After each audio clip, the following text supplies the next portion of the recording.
Hey everyone, welcome back to Doki Doki Literature Club. Last time, we reluctantly joined the club because we want to be with beautiful girls and writing a poem is not a big deal. Alright, we're gonna walk our friend home now. The whole day, my mind wandered back and forth between the four girls. Sayori, Natsuki, Yuri, and of course Monika. Will I really be happy spending every day at school in a literature club?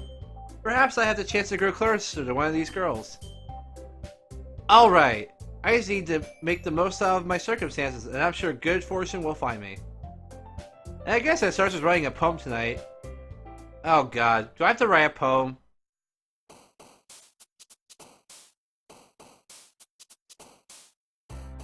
Oh, it's okay, so there's a minigame. I'm going to... Oh, so I guess each word, someone likes it? Where's the fourth girl? Wait, oh, they're just bouncing. Love. Suicide. Unending. I'm gonna just pick some vanilla. Clumsy. Heartbeat. Extreme. Climax. What am I doing?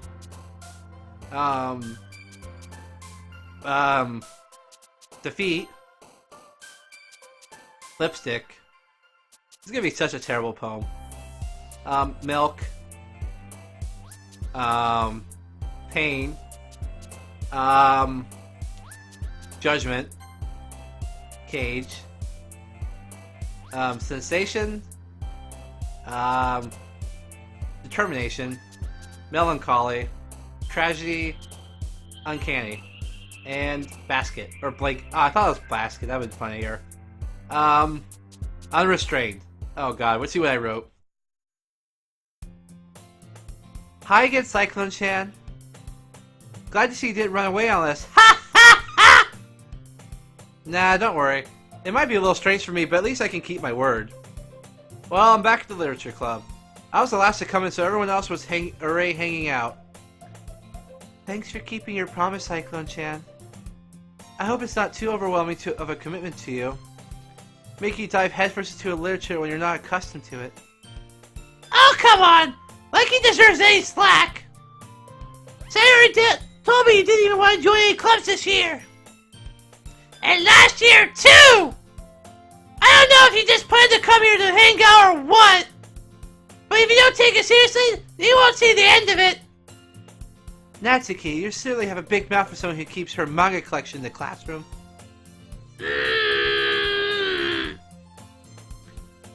Natsuki finds herself stuck between saying Monika and manga.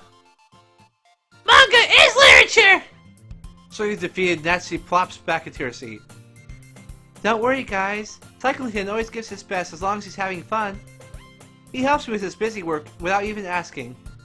Like cooking, cleaning my room. How dependable. Sorry, it's because your room is so messy it's distracting. And you almost set your house on fire once. Is that so?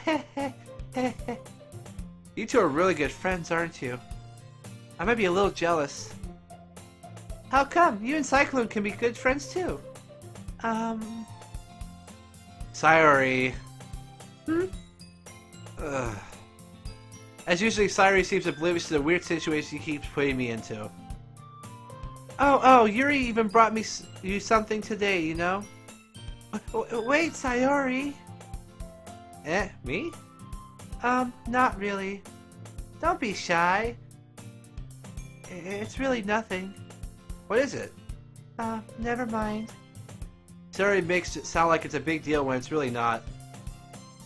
Oh, oops. What do I do? Sorry, Yuri, I wasn't thinking. I guess that means it's up to me to rescue the situation. Hey, don't worry about it.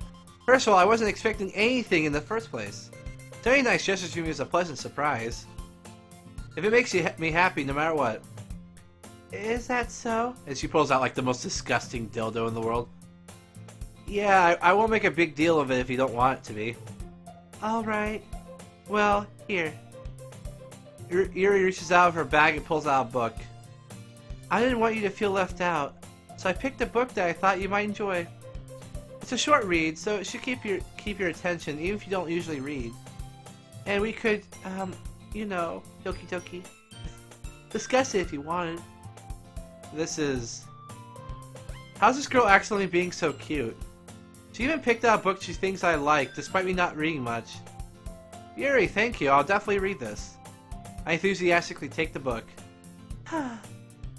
Well, you can read it in your own pace. I look forward to hearing what you think. Man, these people don't exist. These people don't exist. Now everyone's settled in, I expect Monica to kick off some scheduled activities for the club. But this doesn't seem to be the case. Sayuri and Monica are having a cheery conversation in the corner. Yuri's face is already buried in a book. I can't help notice her intense expression, like she's waiting for this chance. Meanwhile, Natsuki is rummaging around in the closet. I'm really curious to talk to Yuri a little bit more, but at the same time, I would feel bad for distracting her from reading. I catch a glimpse of a cover in her book. It looks like the same book she lent to me. More than that, it seems to be on the first few pages. Crap. I think she's noticed me looking at her. She sneaks another glance at me and our eyes meet for a split second. Melanie makes her hide her face deeper in her book. Sorry. I was just spacing out. I muttered this, sensing I made her uncomfortable. Oh, it's fine. I was just focused and then I probably wouldn't have noticed in the first place. But I'm just rereading this bit, so... That's the book you gave me, right? Mm-hmm. I just wanted to reread some of it. Not for any particular reason, Doki Doki. Just curious, how come you have 2 copies of the same book? Well, I stopped by the bookstore yesterday. That's not what I meant. I mean, I just happened to buy 2 of them. I see. There's something fairly obvious here that Yuri isn't telling me, but I decided to let it go. I'll definitely start reading it soon. I'm glad to hear it. Once it starts to pick up, you might have a hard time putting it down. It's a very engaging and relatable story. Is that so? What is it about anyway? Well... Yuri closes the books and scans her eyes over the back. She doesn't know yet. The book is called Portrait of Markov. There's an ominous looking eye symbol on the front cover. Alright. I just wanted to make sure I don't accidentally give anything away. Basically, it's about this girl in high school who moves in with her long-lost younger sister. But as soon as she does so, her life gets really strange. She gets targeted by these people who escape from a human experiment prison. And while her life's in danger, she needs to desperately choose who to trust. No matter what she does, she ends up destroying most of her relationships and her life starts to fall apart. That's kind of dark, isn't it? You made it sound like it was going to be a nice story, so that dark turn came out of nowhere. Yuri gently giggles all of a sudden. Are you not a fan of sort of thing, Cyclone-chan? No, it's not that. I mean, I definitely enjoy these kind of stories, so don't worry. I hope so. Yeah, I totally forgot that Yuri's into these things. She is so shy and reclusive on the outside, but her mind seems to be completely different. It's just those kind of stories. They challenge you to look at life from a strange new perspective. When horrible things happen, not just because someone wants you to be evil, but because they have their own goals, their own philosophies that they believe in. Then suddenly, when you thought you related to the protagonist, that you made out to be naive one, letting their one-sided morals interfere with the villain's plan. I'm rambling, aren't I? Not again. I'm sorry. Hey, don't apologize. I haven't lost interest or anything. Well, I guess it's alright then. But I feel like I should let you know that I have this problem, where I let things like books and writing fill my thoughts. I kind of forget to pay attention to other people. I wonder if you gave her something dirty, what would happen? So I'm sorry if I ended up saying something strange. And please stop me if I start talking too much. I really don't think you need to worry. That just means that you're passionate about reading. Least I could do is listen. It is a literature club after all.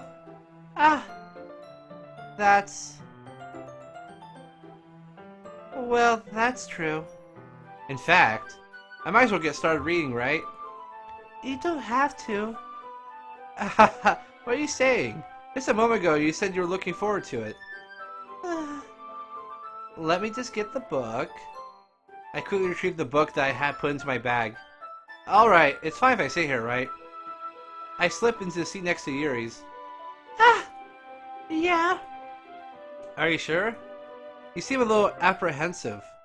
How do the high schoolers know these words? Anyway, I'm sorry. It's not that I don't want you to. It's just something I'm not very used to. That is, reading in company with someone. I see. Well, just tell me if I end up distracting you or anything. Alright. I open the book and start the prologue. I still understand what Yuri means about reading in company. It is as if I feel her presence over my shoulder as I read. It's not a particularly bad thing. Maybe a little distracting, but the feeling's somewhat comforting. Yuri's in the corner of my eye. I realize she's not actually looking at her own book. I glance over. It looks like she's reading from my book instead. Sorry! I was just... Yuri, you really like to apologize a lot, don't you? I do? I don't really mean to. Sorry. I mean... Here, this should work, right? I slide my desk up against Yuri's and hold my book more between the two of them. I suppose so. Yuri timidly closes her own copy. Once we each lean in a little bit, our shoulders are almost touching. It feels like my left arm is in the way, so instead I use my right hand to open the book. I guess this makes it kind of difficult to turn the page. Here. Yuri lets her left arm and holds the left side of the book between her left thumb and forefinger. I do the same with my right arm on the right side of the book. This way, when I turn a page and Yuri slides it under her thumb, after it flips to her side. When holding it like this, we're held even closer than before. It's actually kind of distracting me. As if I can feel the warmth of Yuri's face as she's in the corner of my vision. Are you ready? Huh? To turn the page. Sorry. I think I got a bit distracted for a second. I glance over at Yuri's face again. Our eyes meet. I don't know if I'll be able to keep up with her. That's okay. You're not used to reading, right? I don't mind being patient if it takes you a bit longer. It's probably the least I can do. Since you've been so patient with me. Yeah. Thanks. We continue reading. Yuri no longer asks me if I'm ready to turn the page. Instead, I just assume that she finishes the page before me, so I turn on my own volition. We continue the first chapter in silence. Even so, turning each page almost feels like an intimate exchange. Jesus! Calm down, kid! My thumb gently letting go of the page, letting it flutter over to her side. She catches it with her own thumb. Hey, Yuri? This might be a silly thought, but the main character kind of reminds me of you a little bit. You think so? How does she? Well, I guess she's more blunt in a lot of ways, but she's also second guesses and all the things that she'll say and does. Like she's afraid she'll do something wrong. It's not like I could see into your head or anything, but they kind of reminisce of some of your mannerisms. I see. And I think we're gonna go ahead and end the episode here. I'm Lord Cyclone. Thank you for watching. Don't forget to sub, like, press that notification bar, follow us on Twitter, follow us on Facebook, comment below, all the social media things. All right. Hopefully next time we get to do something besides be weirdly intimate with a girl we just met. Actually, I'm pretty sure that's this whole freaking game. Bye.